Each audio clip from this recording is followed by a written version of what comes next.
relations continue to deepen, especially in the maritime domain.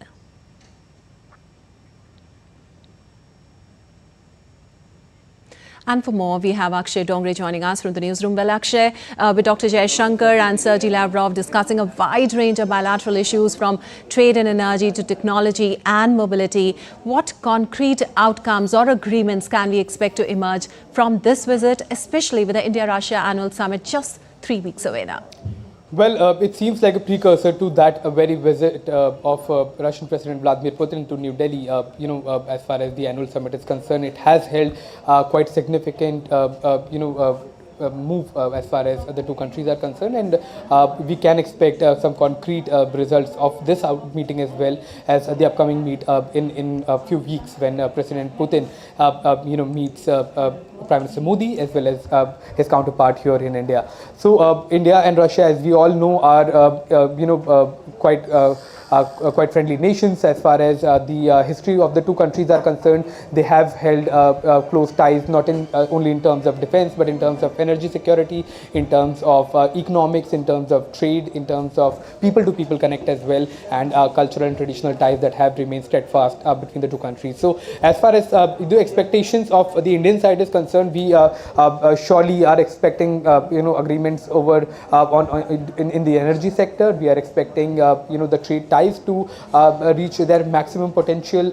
Defense ties are quite essential part of the two countries, where India has been a legacy operator of Russian arms, as well as has been manufacturing some state-of-the-art technology of Russian origin, including Sukhoi 30 MKI that the Hindustan Aeronautic Limited has been manufacturing here in India, along with co-ventures such as the BrahMos missile that has the name of Brahmaputra River and the Moskva River of the two countries. The ties have been quite significant. There has been mutual respect. So as far as the current situation, current international scenarios are concerned, India has advocated for peace. India has advocated for diplomacy as far as the Ukraine conflict is concerned, and has remained a steadfast ally of Russia as well as a friendly country to Ukraine too.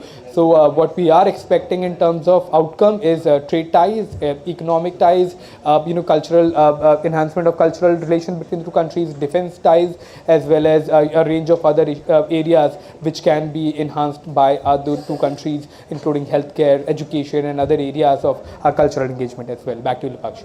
All right, Akshay, also as the SCO heads of the State Council sets the organization's political direction for the year, what key priorities is India expected to push at this summit, particularly regarding the regional security, connectivity and counter-terrorism?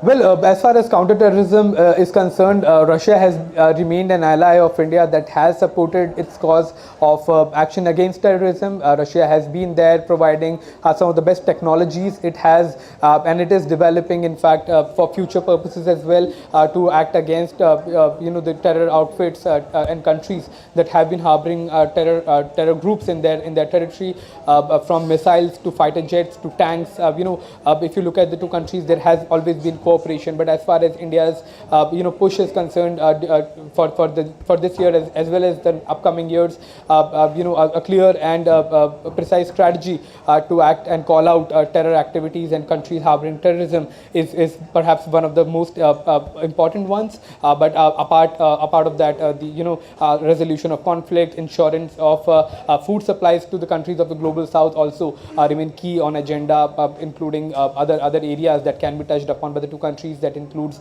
advanced manufacturing, quantum computing, artificial intelligence, collaboration in these areas as well, as far as the two economies are concerned.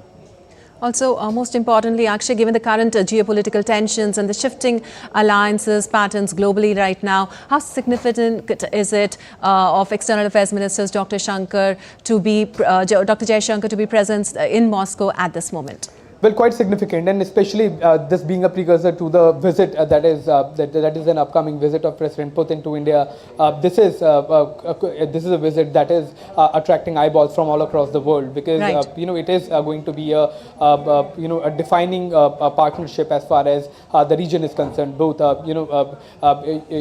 both the Asian continent as well as Europe, where we are seeing conflicts in both the continents. So it is going to be a defining partnership as well as friendship, and leaders from all around the world will be looking at the outcomes of the meeting between the two leaderships. All right, it was a defining moment and a very significant visit. Indeed, thank you so much, Akshay, for all those details. And moving on, India has issued an advisory on suspension of visa waiver facility extended to citizens travelling to Iran. Now, the Ministry of External Affairs in a statement said that the attention of government has been drawn to several incidents of Indian nationals being lured to Iran on false promises